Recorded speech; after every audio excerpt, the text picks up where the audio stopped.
Jadi kadang-kadang hubungan dengan Allah juga harus pakai politik gitu. Jadi in kuntu sholihan surra habibuk. Kalau saya jadi orang soleh maka yang senang kekasihmu. Kalau saya jadi orang jelek yang senang itu musuh engkau. Terserah dengan sebagai Tuhan milih mana, menyenangkan kekasihmu atau menyenangkan musuhmu.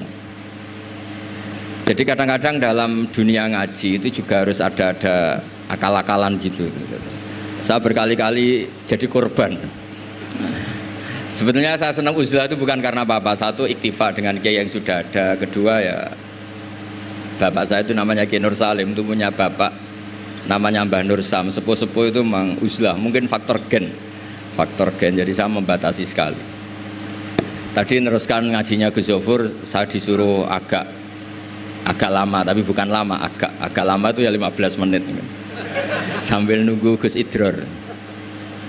Tadi beliau cerita Mbah Maimun itu menjadikan belajar itu torekoh. Torekoh itu ilmu, kata Mbah Mun, mengajar.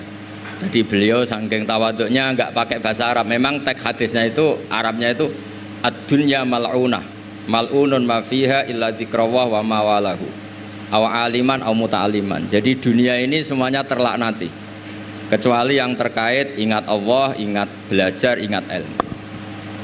Saya sering, karena saya ini termasuk peneliti, saya bikin analogi. Ada rumah itu lengkap, ada kamar mandinya, ada kamar tidurnya, ada makanannya. Tentu yang masuk rumah itu terburuk itu adalah nggak ngerti yang punya rumah itu siapa. Nggak punya rumah itu siapa, kamu langsung makan, langsung tidur, langsung memanfaatkan isi rumah itu tanpa ingin tahu yang punya siapa. Betapa buruknya itu. Nah, kira-kira seperti itulah pengajaran kita di pesantren. Pertama yang harus kamu ngerti itu ma'rifatullah. Kamu tahu yang punya dunia ini siapa.